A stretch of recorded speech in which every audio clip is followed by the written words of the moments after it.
Newlyweds are supposed to head to the Maldives for their honeymoon. My husband, however, insisted on bringing his secretary along. I didn't make a scene. I calmly agreed. But after he landed, he discovered I hadn't boarded the plane. When he turned on his phone, he was stunned. They say that through the trials of life, true love is revealed. But it is in the moments of meeting and parting that a person's true soul is laid bare.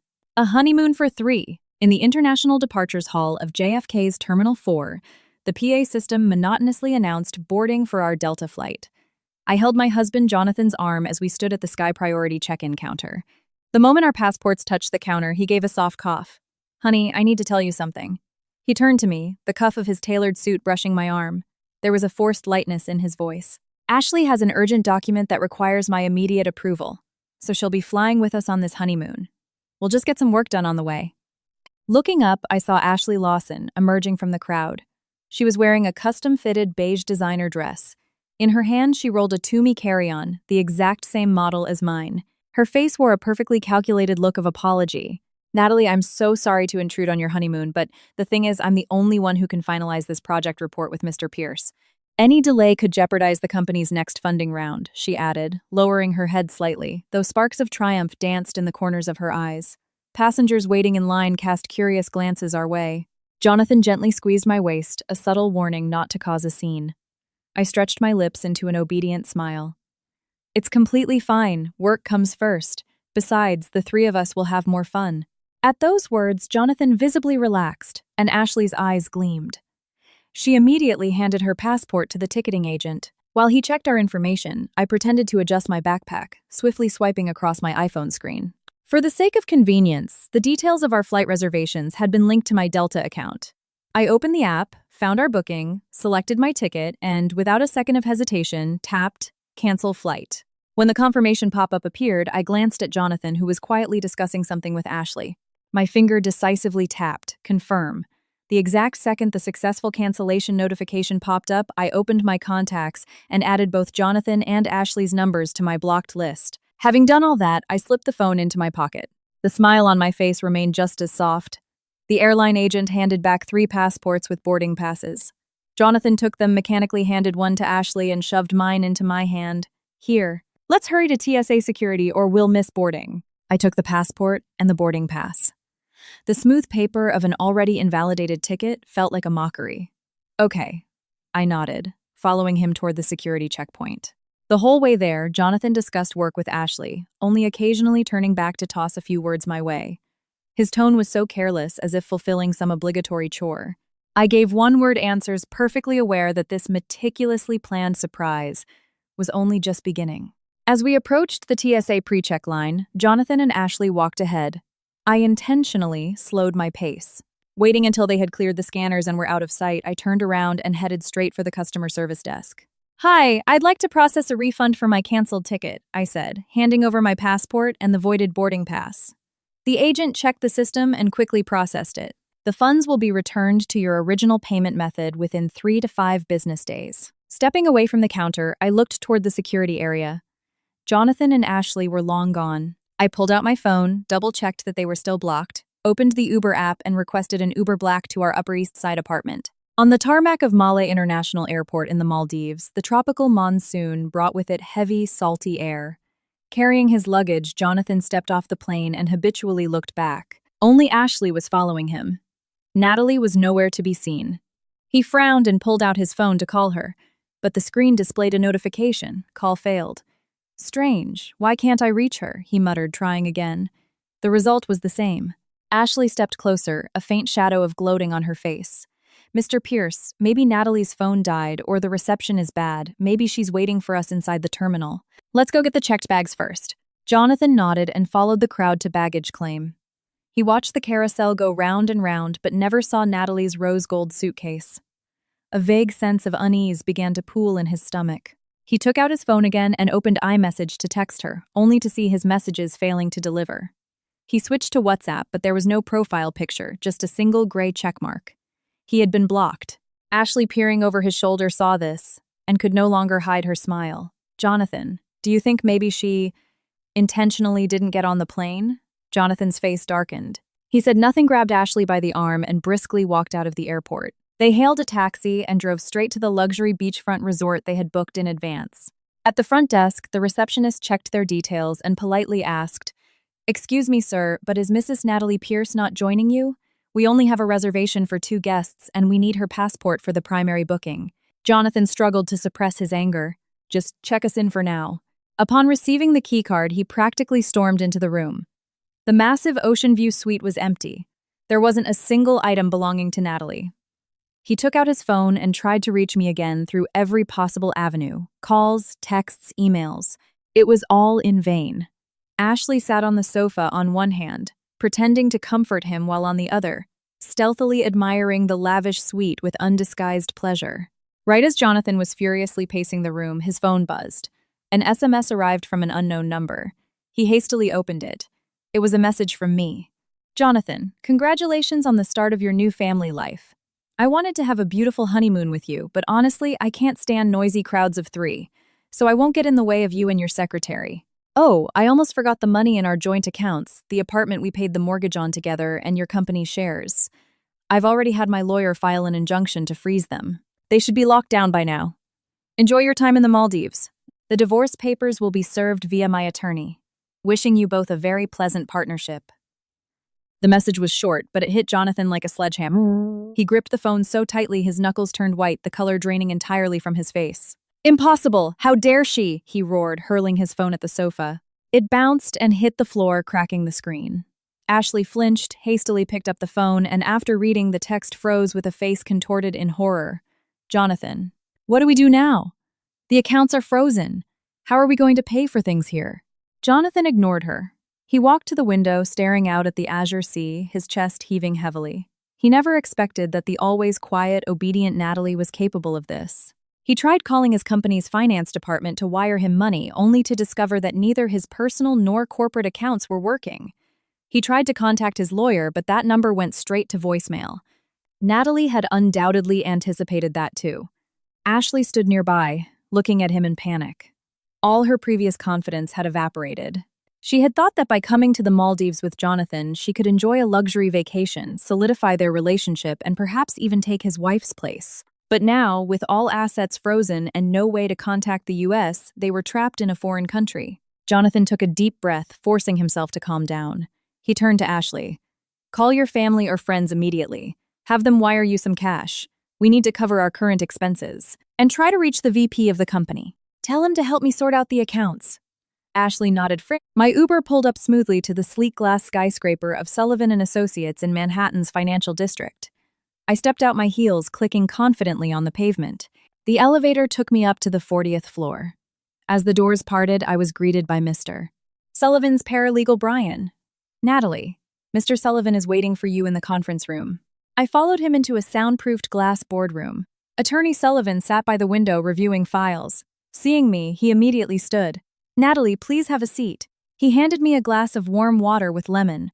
"Do you have the materials we discussed on the phone?"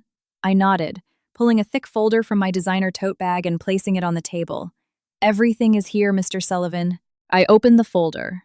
The first page contained intimate photos of Jonathan and Ashley. Here they were embracing in the company's underground parking garage. Here were security footage screenshots of them entering a luxury condo building together. Here were hotel logs showing they booked the same room during overseas business trips. All of this had been meticulously gathered over the past 6 months. It proved Jonathan's infidelity beyond a doubt. Sullivan carefully examined the photos and asked Brian to scan them for the record. I turned the page, pulling out bank statements and wire transfer logs. These are the movements of Jonathan's funds over the past year. Under the guise of business expenses, he wired a total of $250,000 in cash to Ashley's personal account. Several other large sums were transferred to his cousin's account. He has effectively been embezzling our marital assets. I pointed to a specific transfer of $60,000. He wired this money on the day of our wedding anniversary. He claimed it was a kickback for a client. In reality, Ashley bought a brand new Tesla with it that exact same day. Sullivan listened, taking notes and occasionally asking pointed questions. "Do you have supporting documents for these transfers? Text threads, receipts?" "I do." I pulled another stack of documents from the folder. Here is the bill of sale for Ashley's new car. The account it was paid from the exact same one the money was wired to. And here are their iMessage logs clearly discussing the purpose of these funds. Part of it Ashley asked for to buy designer bags, and the rest they were planning to use as a down payment for a condo for themselves. I added, all the chat logs are complete, unedited, and already notarized. Sullivan nodded, organizing the paperwork. This evidence is more than sufficient to prove marital misconduct and the malicious dissipation of marital assets. We will officially file the divorce petition with the court today alongside an emergency ex parte motion to freeze his assets so he can't move anything else. He opened a drafted petition on his laptop. Please take a look. Do we need to amend any of the demands? I leaned toward the screen. The petition clearly stated the request for dissolution of marriage, the unequal division of marital assets awarding Jonathan a minority share, or stripping him of his share entirely, and a demand for moral and punitive damages. Furthermore, it explicitly named Ashley Lawson demanding the return of all illegally obtained funds. Nothing needs to be changed. It's exactly as I requested. I signed the document and handed it back to Sullivan. As for the asset freeze, Sullivan continued, we already submitted the motion to the judge to freeze all of Jonathan Pierce's bank accounts, real estate vehicles, and company stock. The court granted the temporary restraining order this morning, and the relevant financial institutions have already executed it. He handed me a copy of the court order. You can rest easy. Right now, all his assets are locked down. He cannot execute a single transaction. I took the document, tracing my finger over the court's official seal. My heart felt completely still, unbothered. Just then, Sullivan's phone rang. He answered, spoke for a few minutes, and upon hanging up, looked at me. I just received an update. Jonathan and Ashley have arrived in the Maldives. They realized you weren't there and have been frantically trying to reach you, but all your contacts are blocked. Furthermore, when they tried to pay for their resort with a credit card, they found the account frozen. They must be in an absolute panic. I picked up my glass of water, took a sip, and smiled faintly. Let them panic a little. After all, the show is just getting started. Sullivan smiled back.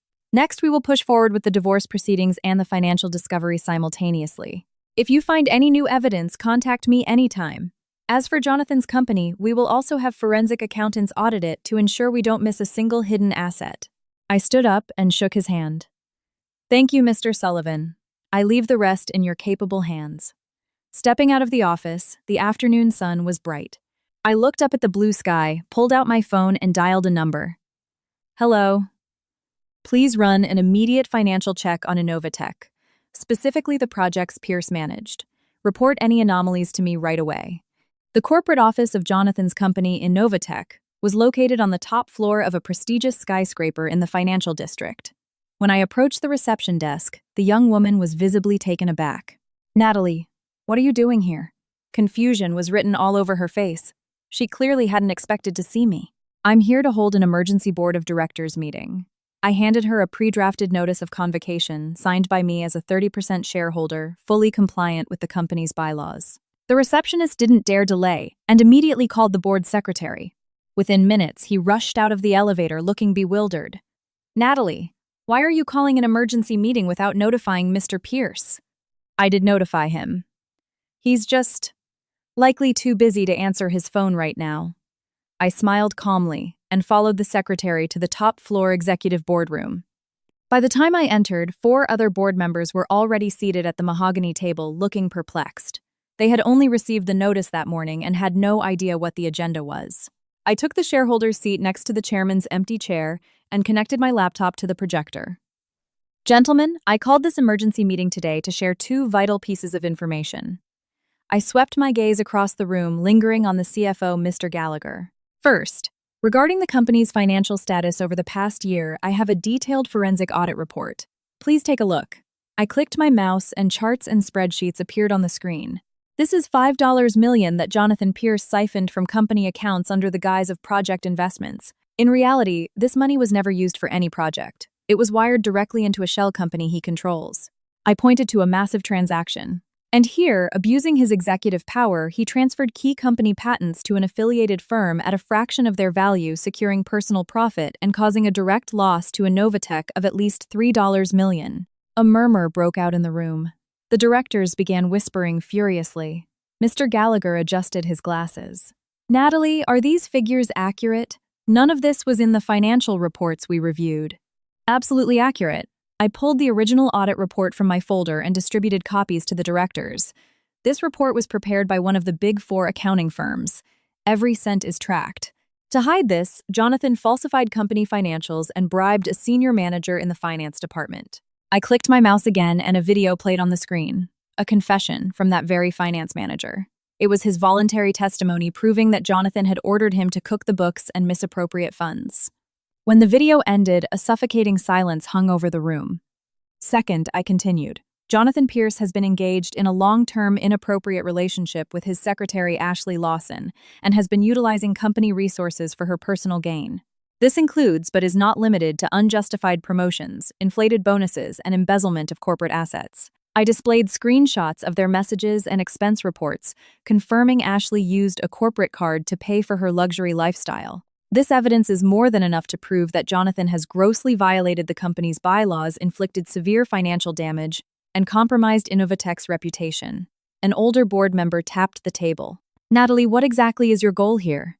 I propose we immediately terminate Jonathan Pierce from his position as CEO and establish a special investigative committee to look into all his infractions with the goal of recovering the stolen corporate assets. My tone was ironclad. Simultaneously, I have already contacted an executive search firm to find an interim CEO so we can hand over daily operations as quickly as possible and prevent any further bleeding.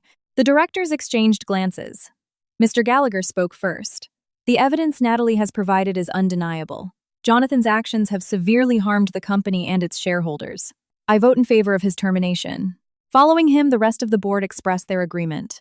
I pulled out the pre-drafted resolution for his termination and passed it around for signatures. Thank you for your support, gentlemen. I gathered the documents. I have already drafted a preliminary list of members for the investigative committee, which I will email to you shortly. If there are any objections, we can discuss them. Lastly, I ask that the contents of today's meeting remain strictly confidential to prevent internal panic and stock volatility. Leaving the boardroom, I walked past the curious stares of the employees without stopping and entered Jonathan's corner office. I packed his personal belongings into a cardboard box. As of today, this space no longer belonged to him. I sat in his leather chair, looked out at the bustling city below, picked up my phone, and called the executive search firm. Hello, this is Natalie Pierce. Regarding the candidates for the CEO position, please schedule the interviews as soon as possible. After leaving Innovatech sitting in the back of my car, I called private investigator Donovan. Donovan, Ashley's address is confirmed. You can serve the legal notice. Donovan's voice came through crisply. Understood, Natalie.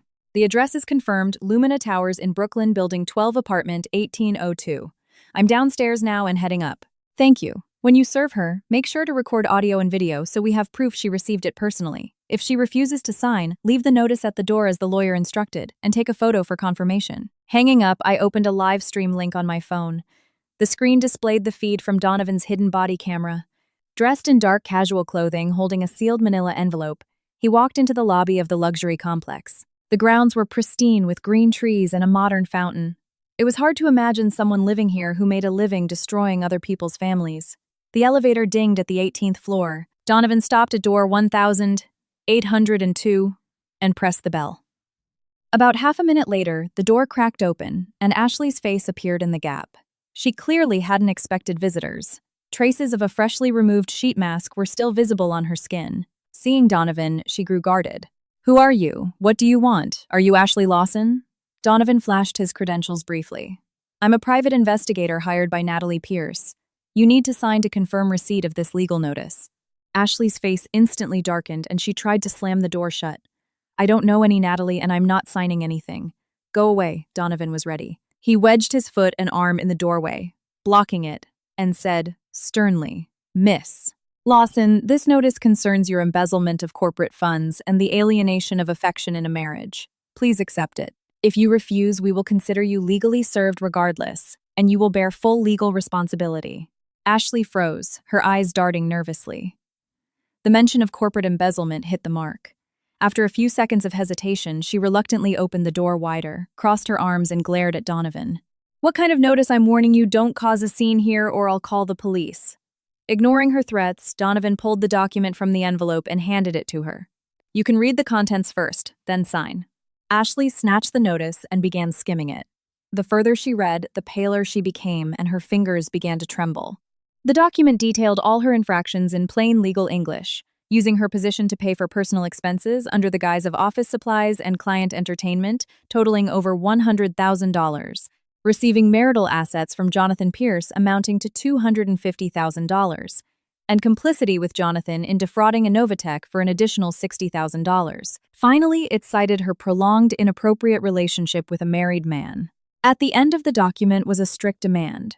She had 7 days to return all illegally obtained funds, totaling $410,000. Failure to do so would result in civil lawsuits and criminal charges being forwarded to the district attorney. This is slander, Ashley snapped her head up, her voice cracking. Jonathan gave me this money voluntarily. It was my salary and bonuses, not some illegal enrichment.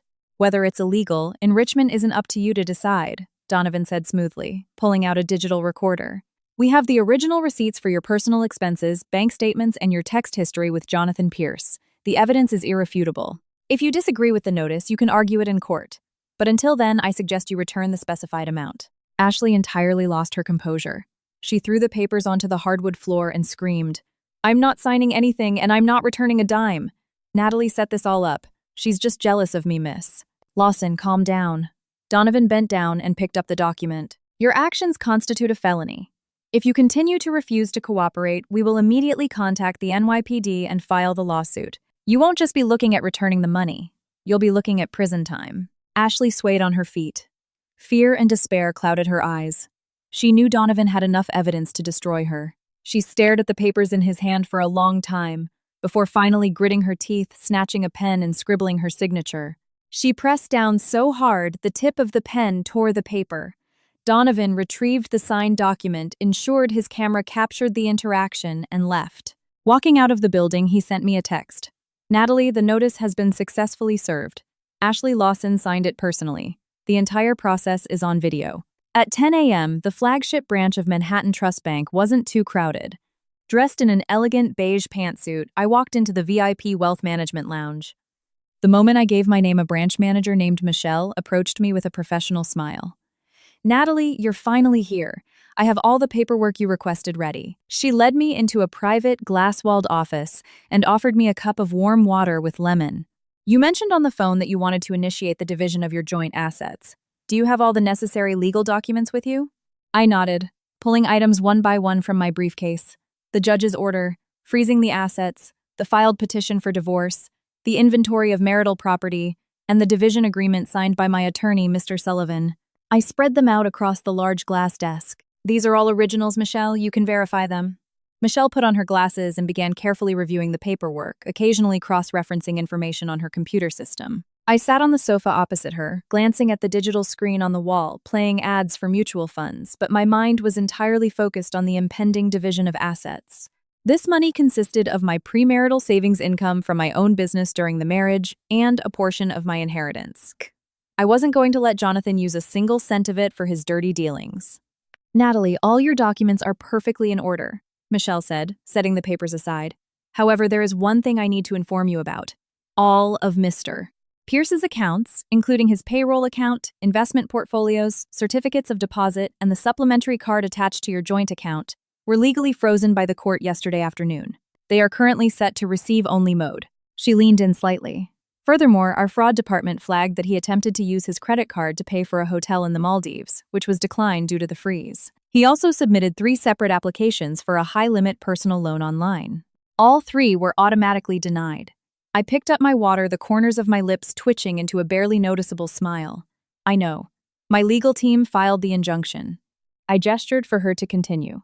Now please, in accordance with the division agreement, transfer my share of the funds to my sole personal account as quickly as possible. Michelle nodded and began typing rapidly. Natalie, your joint checking and savings hold $4,200,000. Per the agreement, you are entitled to $2,100,000. I am initiating the wire transfer for that portion now. The moment she hit confirm, my phone buzzed with an SMS alert from the bank. The numbers on the screen were crisp and clear. Additionally, Michelle said you have a joint certificate of deposit for $8 million on a 3-year term. There are 2 months left until maturity. If you withdraw it early, you will face an early withdrawal penalty, losing a portion of the interest. Are you sure you want to liquidate it now? I'm sure, I replied without hesitation. The loss of interest meant nothing. The priority was decoupling our assets immediately. Just as Michelle was preparing the paperwork to break the CD, the office door abruptly opened, and a bank security guard stepped in.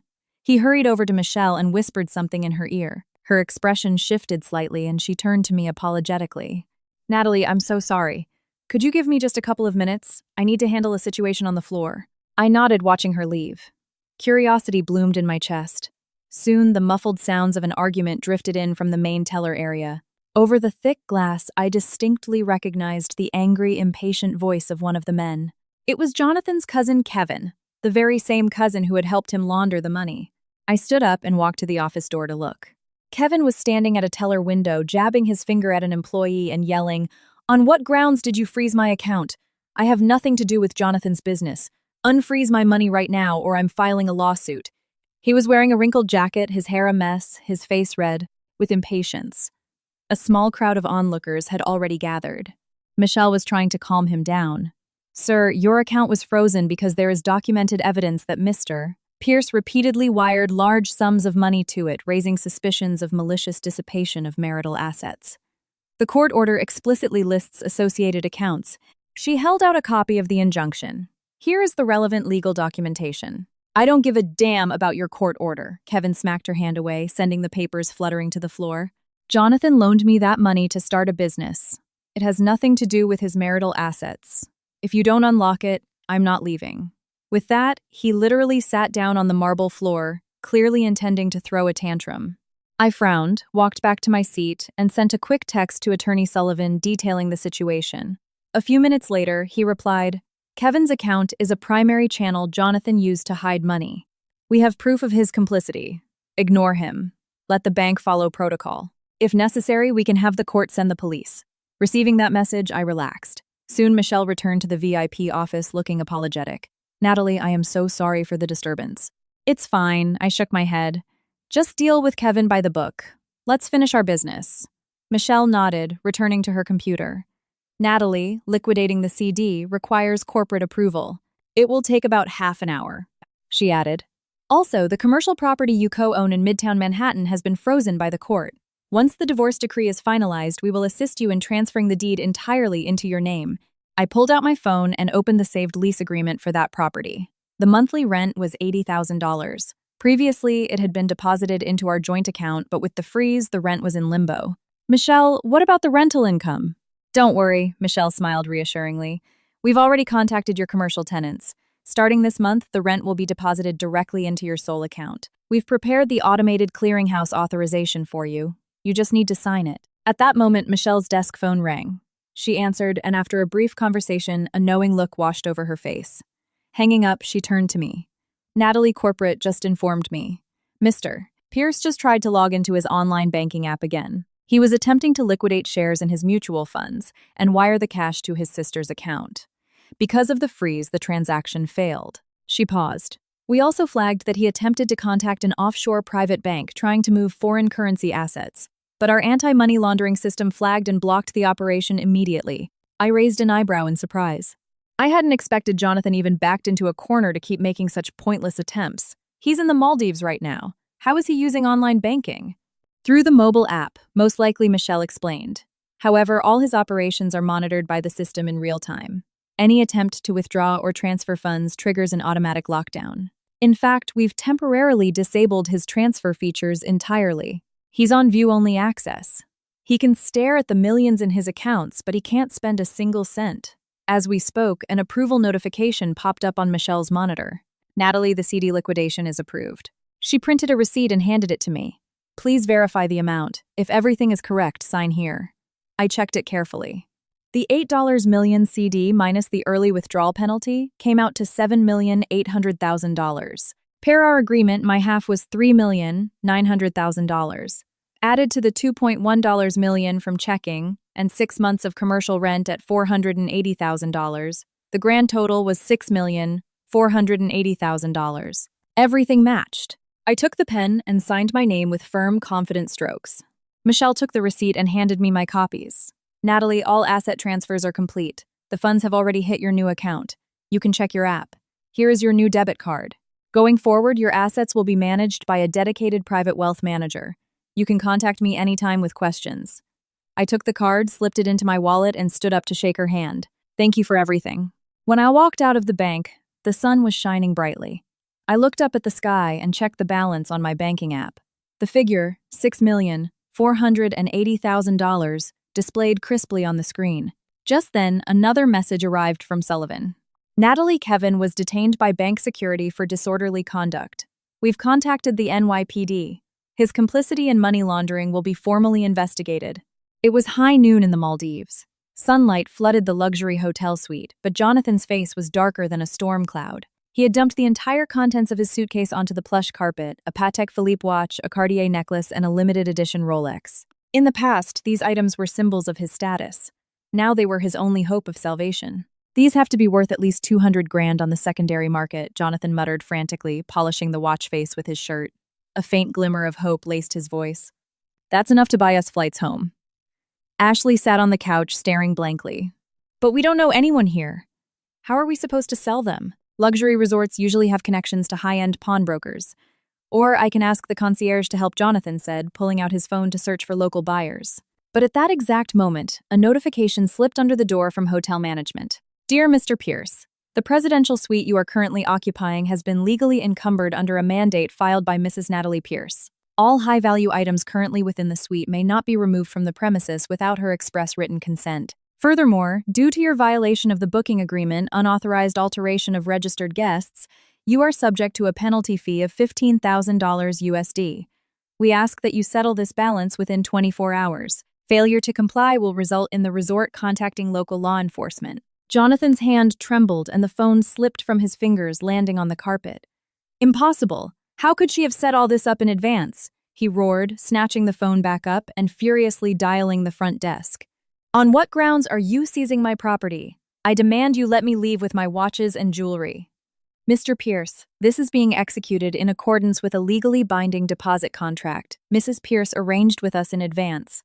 The manager's voice was calm and unyielding. The contract explicitly states that should you attempt to remove high-value assets from the suite during your stay, we reserve the right to detain them. Regarding the penalty, we kindly ask that you pay it as soon as possible or we will be forced to involve the police.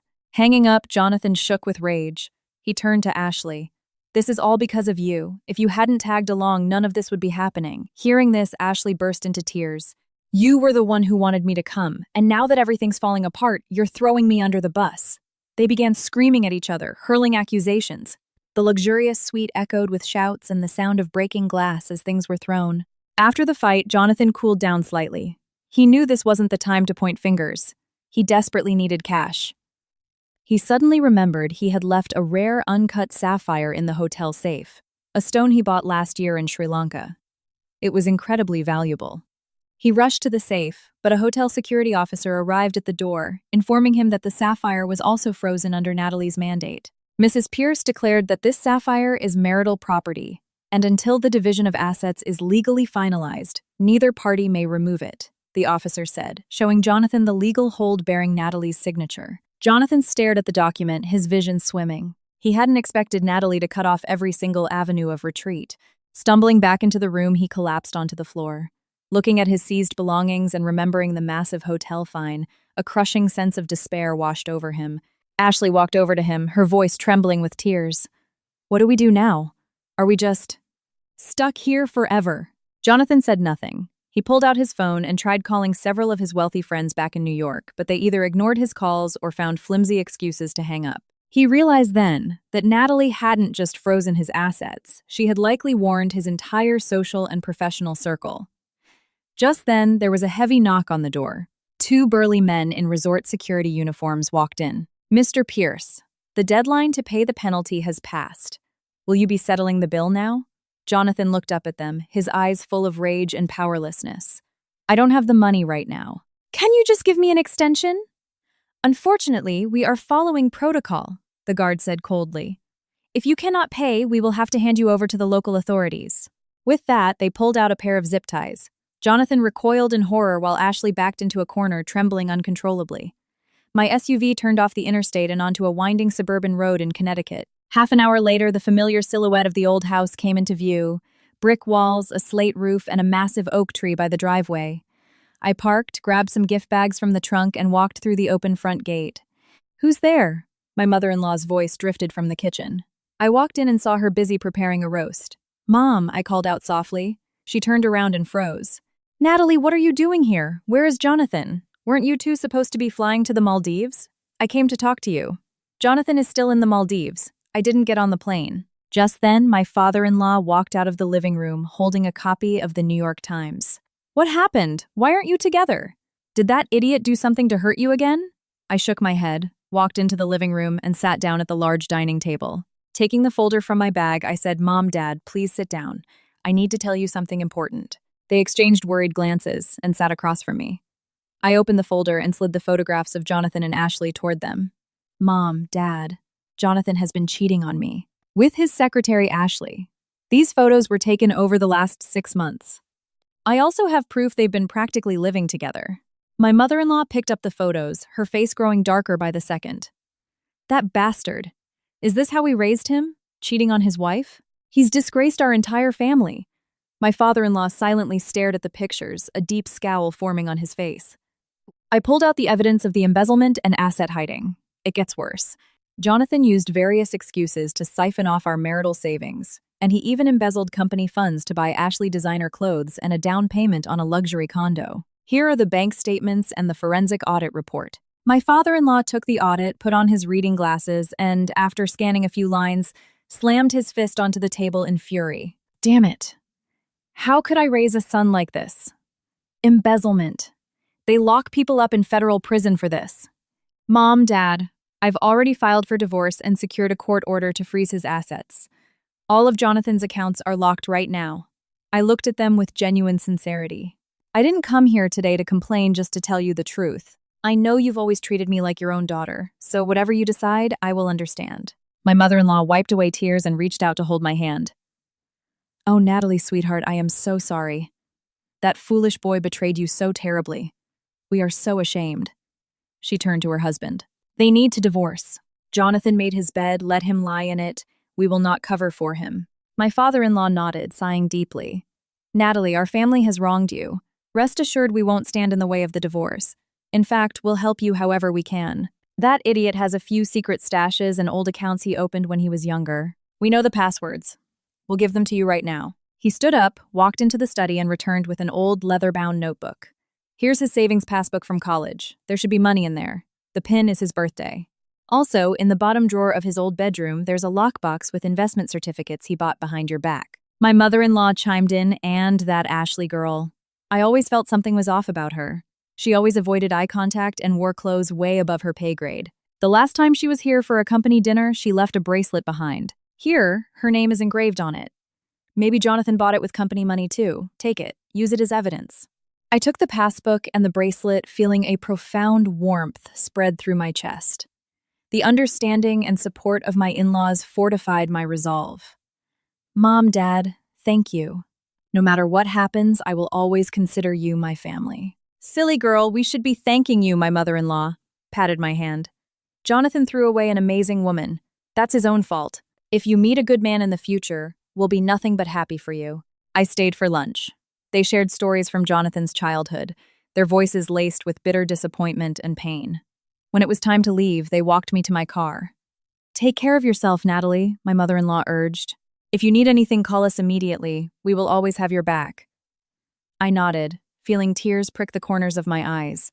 In the VIP arrivals lounge of JFK Terminal 4, I sat by the window with an iced latte watching a Delta jet slowly taxi to the gate. My phone screen lit up with a text from an airport. Contact. Targets have landed. Clearing customs now. I stood up and moved to a secluded corner with a clear view of the exit doors. Soon, Jonathan and Ashley appeared. He was in a rumpled suit, stains on the cuffs, his hair disheveled, and his eyes bloodshot from lack of sleep. Not a trace of his former arrogance remained. Ashley looked even worse. Her designer beige dress was filthy, her makeup smeared, her eyes swollen from crying. She was only carrying a small handbag. Her matching Toomey suitcase was missing. They walked sluggishly. But before they could even step fully into the arrivals hall, they were surrounded by several individuals in plainclothes who flashed badges. Jonathan Pierce. We are with the FBI's white-collar crime division. You are under suspicion of corporate embezzlement and wire fraud. Come with us. The color drained completely from Jonathan's face. He tried to step back. You've made a mistake. I haven't done anything. This is a misunderstanding. He turned to Ashley looking for support, only to see that she was already being restrained by two other agents. Ashley Lawson, you are under suspicion of complicity in corporate embezzlement and possession of stolen assets. You're coming with us. Ashley's legs gave out and she burst into hysterical sobs. I didn't do anything. I just followed Mr. Pierce's orders. I have nothing to do with this. Passengers walking by stopped, pulled out their phones, and began recording, whispering among themselves. Jonathan's face flushed purple with humiliation. He had never been so degraded in his entire life. Cuff them, the lead agent ordered. As Jonathan began to struggle against the handcuffs, his eyes suddenly darted to me standing near the VIP lounge entrance. He screamed as if he had just spotted a lifeline. Natalie, save me, I get it now. I was wrong. I shouldn't have done it. He thrashed against the agents. Let's not get divorced. Give me back the money. Explain everything to the feds. I stood perfectly still, watching him coldly, not moving an inch. His screams grew louder and more desperate. Natalie, I really understand now. I shouldn't have cheated. I shouldn't have moved the money. Give me one more chance, please. Let's start over. Stop yelling! Let's move! The agent yanked him forward roughly. Jonathan kept twisting his head back. His eyes were filled with remorse and frantic pleading. Ashley, on the other hand, was led away in silence. She was too terrified to even speak. Just as they turned the corner, she suddenly collapsed onto the floor, weeping loudly, but the agents hauled her back up and dragged her away. Watching them get shoved into the back of a federal vehicle, I returned to the lounge. A text from Mr. Sullivan arrived. The authorities have sufficient evidence. The embezzlement and fraud charges are dead to rights. Ashley won't escape consequences as an accomplice. Now we wait for the court's ruling. I replied, understood, and put my phone away. Taking a sip of my bitter iced coffee, I felt an extraordinary sense of clarity. The pathetic end for Jonathan and Ashley was the direct result of their own choices. If he had been faithful to his marriage, and if she had stuck to her morals, none of this would have happened. The PA system announced another boarding call. I checked my watch, picked up my bag, and stood.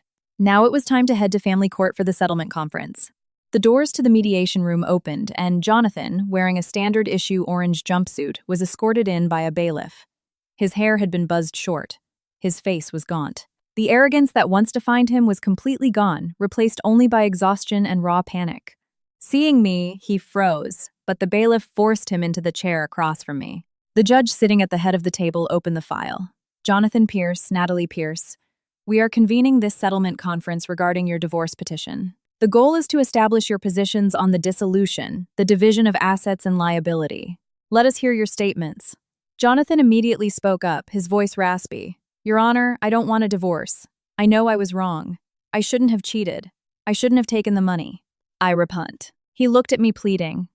Natalie, give me another chance, please. We had so many good years together. We can't just throw it all away. He leaned forward as much as his restraints allowed. If you forgive me, I'll change everything. The company stock, the house, the accounts, it can all be yours. Just please don't divorce me. I calmly took a sip of water and, without even looking at him, addressed the judge. Your Honor, I do not agree to a reconciliation. I insist on the divorce. Jonathan Pierce committed adultery, maliciously dissipated our marital assets, and is currently indicted on federal economic charges. There is absolutely no affection left between us. Natalie, I swear I've learned my lesson. Jonathan raised his voice. I'm already in jail. The company is gone. Ashley is being punished too. I've paid for my mistakes. Have mercy on me. Give me one more chance. The judge tapped his gavel lightly. Mr. Pierce, state your demands regarding the division of assets. If you insist on maintaining the marriage, but Mrs. Pierce insists on a divorce, and it is evident the relationship is irrevocably broken. The court will grant the dissolution regardless. Jonathan sighed heavily, his shoulders slumping. If divorce is inevitable, I want the assets split 50-50. All the frozen accounts, the company stock, I earned that with my own hard work. You can't just give it all to Natalie because I made a mistake. And my investments that are locked up in my parents' house, that is my premarital property, it should remain mine. I pulled a new folder from my tote bag and handed it to the judge. Your Honor, this is newly discovered evidence confirming that Jonathan acted with malicious financial intent. Furthermore, his so-called premarital property was actually purchased during our marriage using joint marital funds. I finally looked directly at Jonathan. You claim those investments are premarital. Then how do you explain that the funds used to purchase them were wired from our joint account 2 years after our wedding? Here are the bank logs. It's all clearly documented. Jonathan's face paled. I borrowed that money. I just routed it through the joint account. Borrowed, I scoffed, pulling out another document. Here is your text history with your cousin Kevin, where you ask him to help forge a loan agreement to disguise marital assets as premarital property. Unfortunately for you, Kevin has already taken a plea deal with the FBI. He handed these texts over voluntarily. I didn't stop there. Also, you purchased a cabin up in the Catskills under the name of a distant relative. The down payment and mortgage were paid using money you embezzled from our family savings. Here is the deed, the wire transfers, and an audio recording of a phone call where you explicitly tell Ashley that the cabin will be your future love nest. Jonathan began to shake. He never imagined I would dig up the Catskills property, too. The judge, after thoroughly reviewing the documents, looked up sternly. Jonathan Pierce, the facts of your adultery and the malicious concealment of assets are fully substantiated. Your so-called premarital property, having been purchased with commingled funds, is subject to division. The judge turned to me. Natalie Pierce, your demands are as follows. Dissolution of the marriage, awarding you the vast majority or entirety of the marital estate due to the respondent's financial misconduct, awarding you moral and punitive damages, and compelling Ashley Lawson to return all misappropriated funds. Is this correct? Yes, Your Honor. Furthermore, Jonathan Pierce's actions have caused immense financial damage to Innovatech. As a shareholder, I reserve the right to sue him civilly for those damages. Jonathan collapsed back into his chair, utterly defeated. No, that's impossible. That money is all mine. Mr. Pierce, the judge cut him off. The facts are established and the evidence is incontrovertible.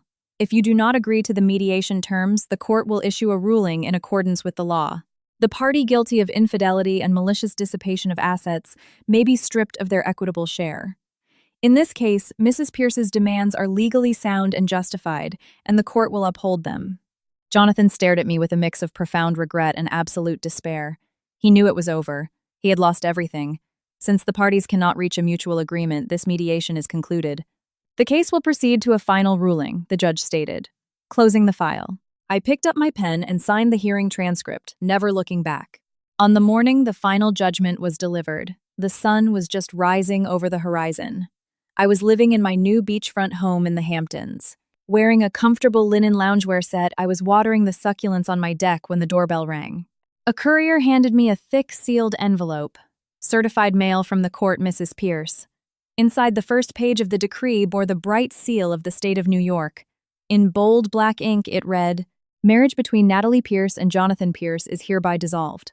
Fact of adultery and malicious dissipation of assets established. All jointly held marital assets are awarded in full to Natalie Pierce. Jonathan Pierce is ordered to pay punitive and emotional damages in the amount of $5 million. Ashley Lawson is ordered to return illegally obtained funds totaling $310,000. Order already executed." I set the document down on the patio table and brewed myself a cup of herbal tea. My phone rang. It was Mr. Sullivan. "Natalie, congratulations. The ruling is final. All the assets, including the Midtown commercial property, the investment accounts, and the 30% stake in Innovatech are now entirely yours. Thank you for everything, Mr. Sullivan." Soon after, SMS alerts from Manhattan Trust Bank flooded my screen, confirming the final transfers. I looked at the massive figures with little emotion. This money wasn't the ultimate goal. It was simply the means to start my new life. Sullivan added, "By the way, the federal judge handed down the sentence on the criminal case yesterday. For embezzling $5 million and defrauding the company of $3 million, Jonathan Pierce was sentenced to 8 years in federal prison, along with the seizure of his remaining personal assets. The sports car and the luxury condo he bought for Ashley were auctioned off to pay restitution to Innovatech." I walked to the edge of the deck and looked out at the endless expanse of the Atlantic Ocean. There was a time when I believed Jonathan was my destiny. Now I understood it was all just a lie. My phone buzzed again. It was a message from private investigator Donovan containing a short video clip. In the video, Ashley, wearing faded oversized sweatpants, was pushing a shopping cart full of crushed aluminum cans down a dirty alleyway in a rough neighborhood. Not a shred of her former polished elegance remained, Donovan wrote. After the court garnished her accounts to return the money, she was left with nothing. She got 5 years of probation as an accomplice. No corporate office will hire her with a felony fraud conviction. Her parents disowned her. She's living in a tiny basement apartment collecting cans for the recycling deposit. She is completely broken. I locked my phone without a single ounce of sympathy. Their path was their own choosing. I spent the following weeks settling into my Hamptons house. I planted a row of hydrangeas and roses in the garden, set up woven wicker furniture on the deck, started painting again, and joined a local yoga studio, my life filled with a deep sense of peace and purpose. Occasionally, I received texts from my former in-laws. They no longer asked me to forgive Jonathan. They simply shared updates. One day, my mother-in-law sent a photo of him from the federal penitentiary in a standard uniform, head shaved but with a resigned look in his eyes. She wrote that he was behaving well, taking classes, and asked her to pass along his deepest apologies and to tell me to take care of myself. I stared at the photo for a long time before replying, "Mom, thank you for checking in. I'm doing very well. Please take care of yourselves too. When I have some free time, I'll drive upstate to visit." I knew they weren't to blame, but some wounds take a long time to heal. I didn't take over running Innovatech myself. I hired a team of professional executives. Instead, I opened a small online Etsy boutique where I sold my paintings and handmade crafts. Unexpectedly, it gained a massive following, bringing me an unparalleled sense of satisfaction, a fulfillment that comes not from depending on someone else, but from my own talent and hard work. One evening, I sat on the deck with a glass of Napa Valley Cabernet, watching the sunset paint the sky in hues of gold and pink. A news alert popped up on my phone. Former Innovatech CEO Jonathan Pierce, sentenced to 8 years for corporate fraud. Former accomplice spotted collecting recycling.